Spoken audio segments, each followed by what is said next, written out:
pessoal, estamos de volta com mais um vídeo aqui no nosso canal Variedades com Rosicler, programa de TV. Antes de mais nada, peço você que deixe o seu like, né? Que se você não for inscrito, se inscreva no nosso canal, ative o sininho, clique na palavra todas, para não perder nenhum vídeo. Lembrando que o nosso canal aqui, ele não é só casos, ele não é só documentários, temos também variedades culinárias, com várias receitinhas gostosas, tá? Bom, hoje nós vamos falar sobre um caso que aconteceu na Rússia. Primeiramente eu quero falar para você que eu não domino essa língua. Então, se eu falar alguma coisa errada, a gente peça que me perdoe, tá bom? Hoje o caso é o incidente do Passo Dyatlov, uma coisa assim. Bom, vocês vão ver, tá certo? Lembrando que a gente ainda não tem a nossa aba de membros, então a gente deixa aqui a chave Pix, se você quiser dar essa forcinha pro canal pra gente investir aqui, né, no nosso cenário, nos maquinários, para trazer aí conteúdo com mais qualidade. Para você que é inscrito aqui no nosso canal, para você que tá chegando agora de paraquedas, gostou? Se inscreve aí e a gente quer trazer cada vez coisa melhor, ok? Olha, você também pode me procurar nas redes sociais. Eu tô no Instagram, como Rosicler Alves Dal, e no Facebook, Rosicler Alves Dal. Tô falando demais, então... lembrando que nosso roteiro aqui é baseado em pesquisas feitas na internet. Então vamos puxar a vinheta e vamos para o nosso vídeo de hoje.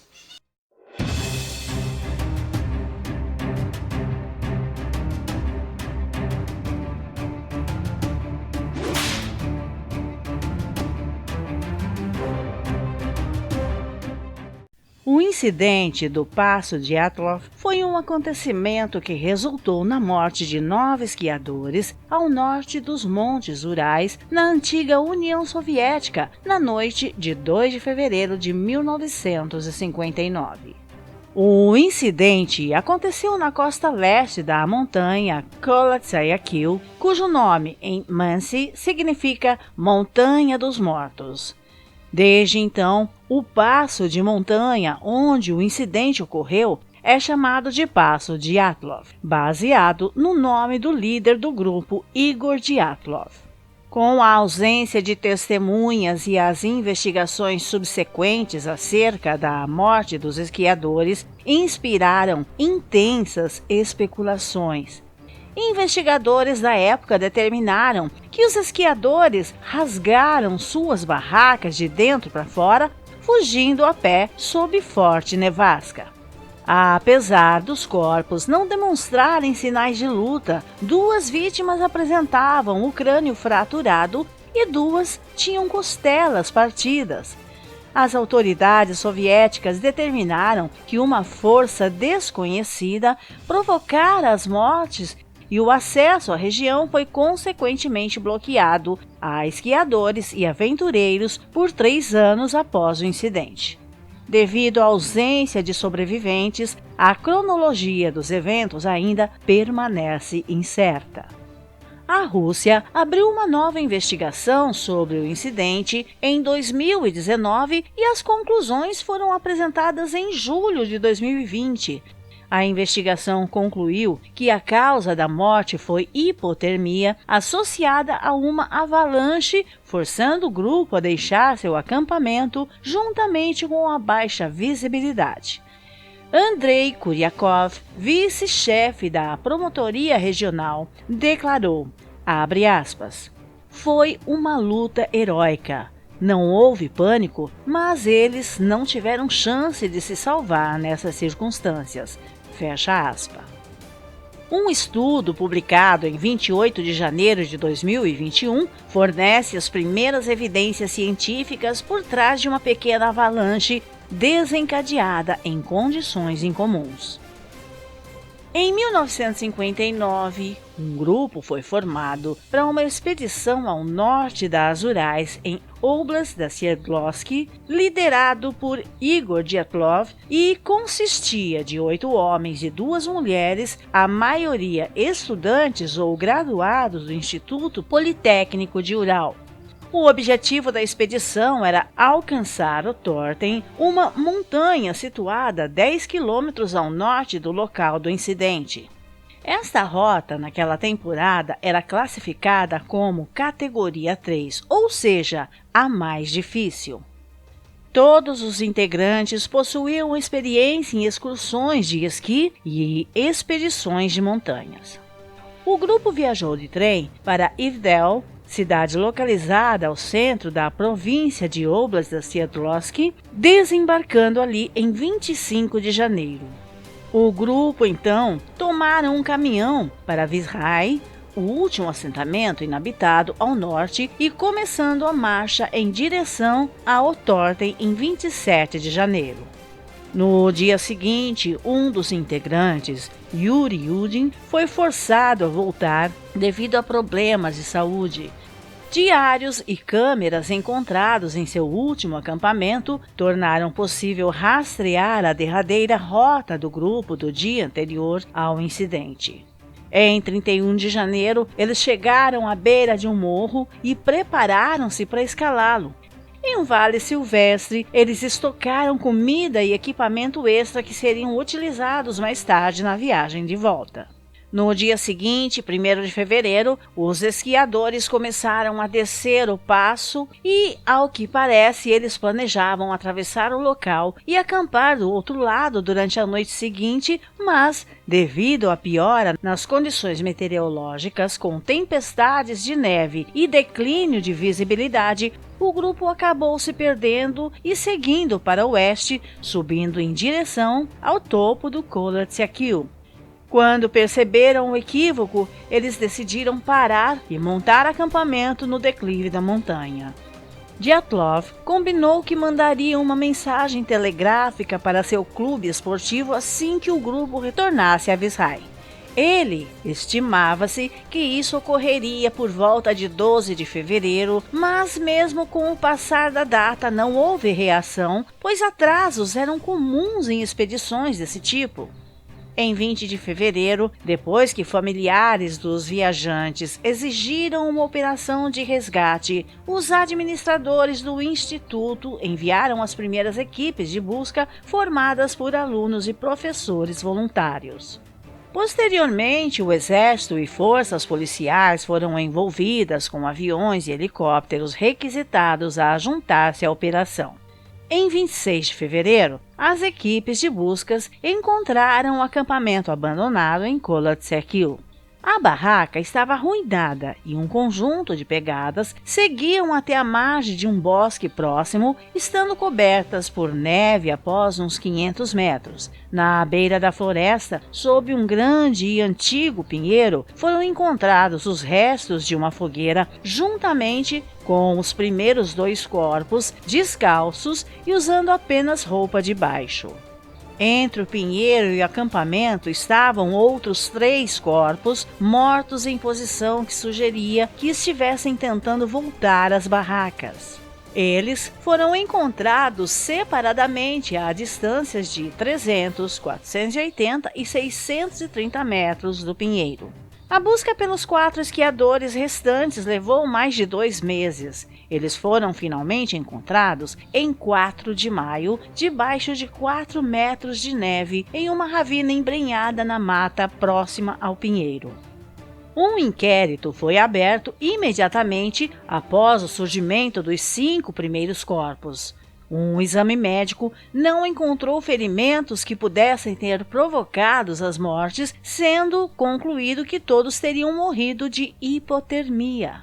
Um dos corpos apresentava uma pequena fissura no crânio, inicialmente não considerada um ferimento fatal.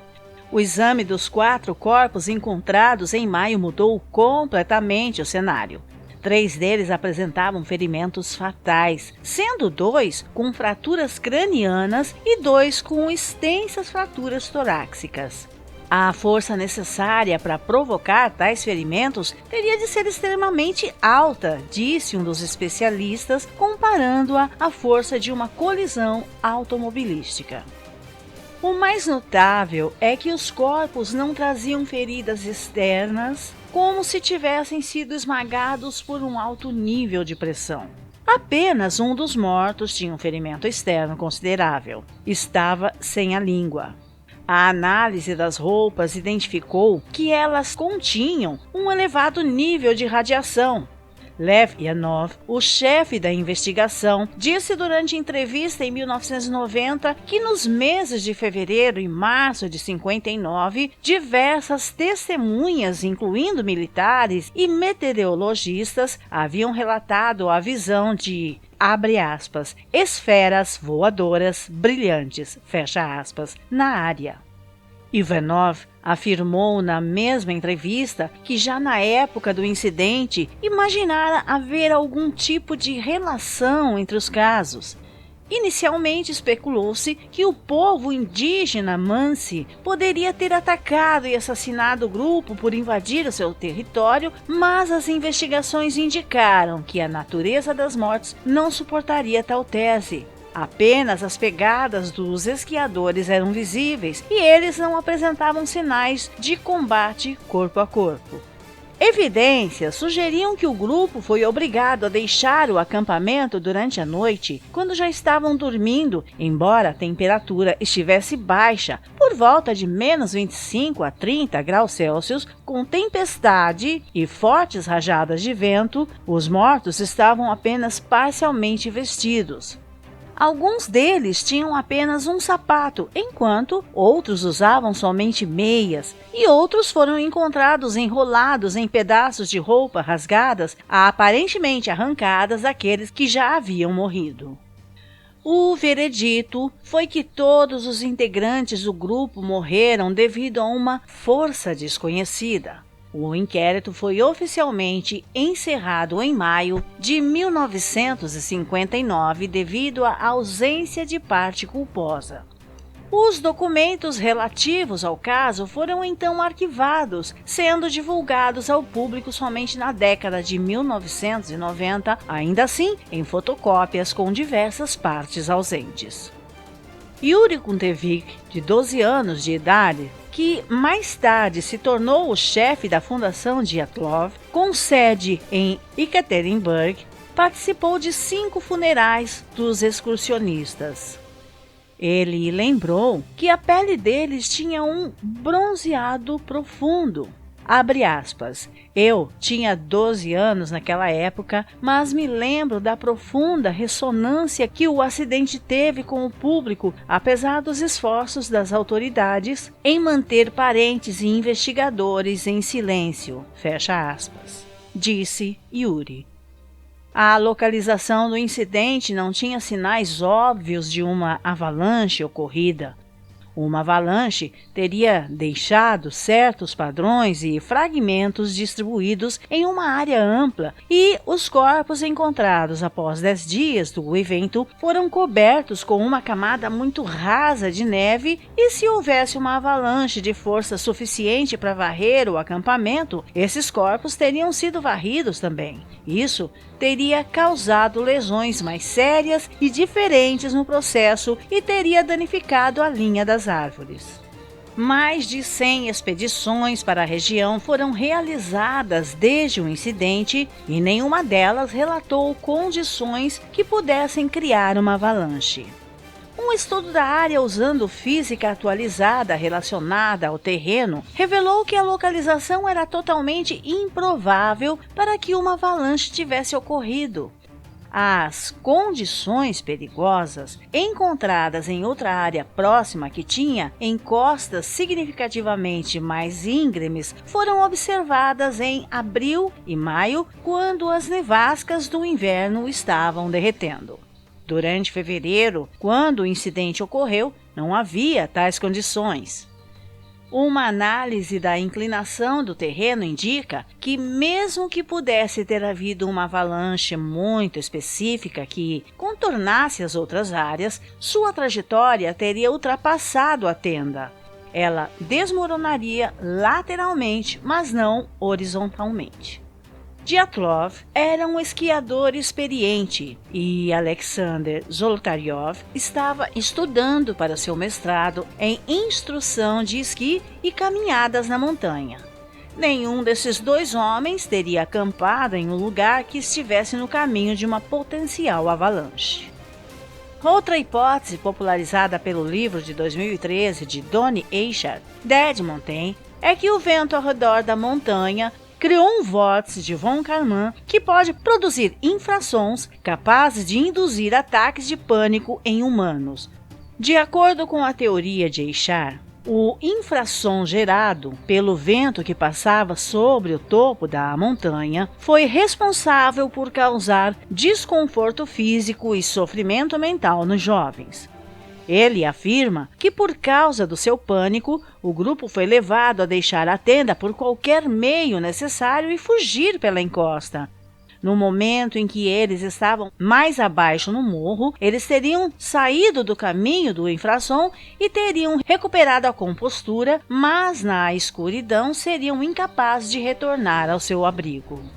Os ferimentos traumáticos sofridos por 3 das vítimas foram o resultado de seus tropeços na borda de uma ravina no escuro e a queda nas rochas no fundo. Algumas outras pessoas acreditam que foi um acidente militar que foi encoberto. Há registros de bombas aéreas sendo testadas pelos militares russos na área na época em que os alpinistas estavam por lá. As bombas detonavam 1 a 2 metros antes que caíssem no chão e causavam danos semelhantes aos experimentados pelos alpinistas, danos internos pesados com muito pouco trauma externo. Havia também esferas brilhantes no céu naquela vizinhança, possivelmente causadas por tal tipo de munição. Essa teoria usa animais para explicar as partes que faltam em Dubinina. As pessoas acreditam que os corpos foram movidos. As fotos da tenda mostram que ela aparentemente foi erguida incorretamente, algo que é improvável que esses alpinistas experientes tenham feito. Essa teoria, em particular, quando se especula sobre armas radiológicas, baseia-se em parte na descoberta da radioatividade em algumas das roupas, bem como nos corpos descritos por parentes como tendo pele alaranjada e cabelos grisalhos.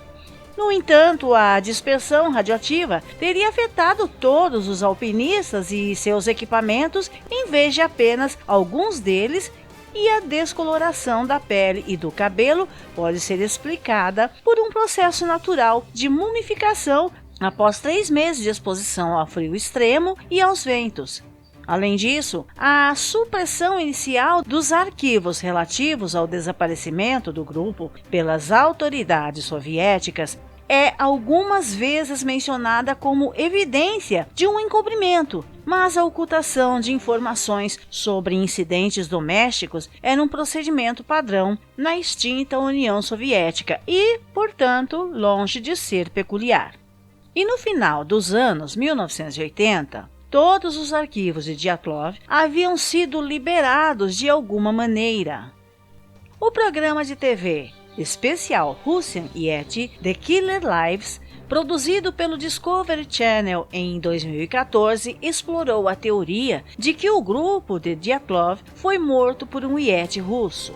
O programa começa com a premissa de que os ferimentos dos esquiadores eram tais que apenas uma criatura com força sobre-humana poderia tê-los causado. Os que sustentam essa teoria se baseiam no fato de terem sido encontradas pegadas enormes ao redor das barracas, apesar dessas não serem relatadas nos documentos oficiais do caso. O fato da perícia indicar que as barracas terem sido rasgadas pela parte interna e dos exploradores terem sido encontrados sem roupa sugerem uma fuga em pânico. Além disso, outros mistérios acerca sustentam a teoria. As barracas apresentavam também pequenos rasgos na parte de baixo da face voltada para a floresta que parecem ter sido feitas para espionar a mata. A última anotação feita no diário de uma das viajantes dizia, abre aspas, agora sabemos que o Homem das Neves é real, fecha aspas, o que é no mínimo estranho. O povo Mansi, que vive próximo ao local, teria também alertado o grupo sobre os perigos da expedição. O nome dado pelos Mansi ao local, Montanha da Morte, se dá pelo fato desse povoado acreditar na existência de enormes homens espíritos na floresta que não gostam daqueles que destroem a natureza e que esses espíritos gostam de se alimentar de tecidos moles do corpo, como a língua, o que explicaria a ausência dessa em um dos corpos. É curioso que o exército russo tenha poucos meses antes da expedição dos estudantes feito uma missão nos arredores do mesmo local, cujo objetivo era descobrir se a existência de Yetis era real.